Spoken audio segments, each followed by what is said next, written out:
DEI is very harmful. It divides Americans even further and promotes racism and sexism. To me, DEI stands for didn't earn it. I'm glad this hearing has been brought up. President Trump and House Republicans have done a lot of work rolling back President Biden's disastrous DEI policies.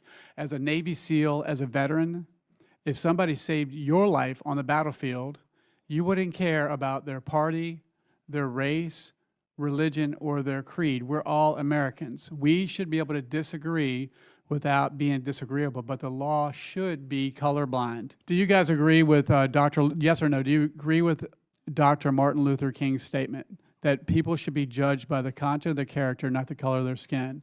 Mr. Langton? Absolutely. Dr. Smith? Yep. And Dr. Glock? Absolutely. And Dr. Harper? Martin Luther King would absolutely be repulsed by the politicized attacks on diversity, equity, inclusion. So you're not going to say yes or no? Yes or no? For. You got to say yes or no. No. Listen, I'm telling you right now. Well, I that disagree. Well, hiring I and move on to the next promotion question. based. Are you advocating hiring and promotion here. based on character? Would also be repulsed by the lack Or of classical value. Stands for didn't earn DEI it, gets rid of. and the answer is yes or no. Are we hiring people based on skills and experiences, or are we hiring them based on character? It should be quality, and not race and sex. This is a very, very difficult conversation. I'm a great granddaughter of someone who had a literal yoke on her neck, a literal yoke. And I will give the 4.5 minutes of my time to my people from Malvern, Arkansas, from those fields. And I want to be clear that 4 out of the 5 of you last year posted on your social media the words of Dr. King. And there are so few folks who actually have studied, who are clear on the theology of freedom of King. Very few of you have read and studied and have sat in Ebenezer Baptist Church, so I would ask you, you keep Dr. King's name out of your mouth. If you, like me and the many scholars who will be watching, studied King, you know that he and the mothers and the fathers of the civil rights movement and of the movement for emancipation not only would be struck by the conversations in this room, but would be shattered by the consequence of lies, of hatred, of abuse of this administration in the name of folks who worked to make this country more free. Children of Abraham, for real. I want to be clear for the young people that are listening today here in this audience, this conversation is not about an acronym. It's just not. It's just not. This is a conversation. It's an attack. It's an attack on what you see right here. Now, see, who's on this side of the dais? This was never the plan. It was never the plan to have people of color in positions where they would be able to speak from this place. In fact, folks had to fight tooth or nail to gain access to the front door to this Capitol. I want to be very clear about that.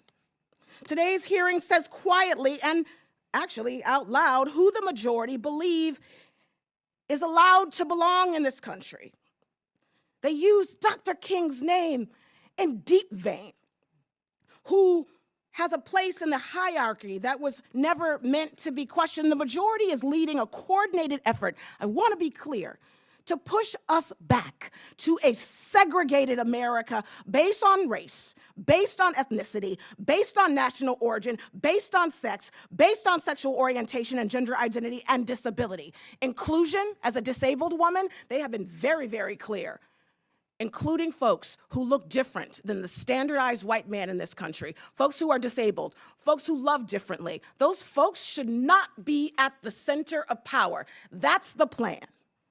They are motivated by a fear of a multiracial and a multicultural democracy, a fear that freedom of co-equal citizens living as their authentic selves with pride and a fear, they have a fear of accountability. We must name this conversation today for what it truly is. It is a bigotry. It is a hypocrisy. Republicans, like I said before, will quote Dr. King all day, will bring forth Lincoln, and will talk about Frederick Douglass in the same breath that they are gutting civil rights offices in our governments, in the same breath where they seek to ban AP African American studies that tells the true story of this country. It ain't just one story, it is a complete story. But folks on this dais don't want you to learn it. The hypocrisy from the Republicans is not only shameful, it is anti-American. President Trump and others have purged more than 275,000 federal workers through mass terminations and unlawful firings, while, check this out, preparing draft hiring guidance that would screen job applicants for political loyalty to the administration rather than the Constitution. The Trump administration put 500,000 qualified federal workers with disabilities, jobs at risk. Half of those are veterans. The Trump administration has forced out transgender service members who have served their country with loyalty and love while elevating dangerously unqualified news anchors to lead our nation's Defense Department. The Trump administration rewards loyalty over expertise, obedience over justice. These attacks are central to a broader agenda. Let me just finish this one sentence that criminalizes protest, that bans books, that erases history and redefines its national identity in narrow and violent terms. A 1950s America is what the goal of this conversation is, and some of us say, hell no. I yield.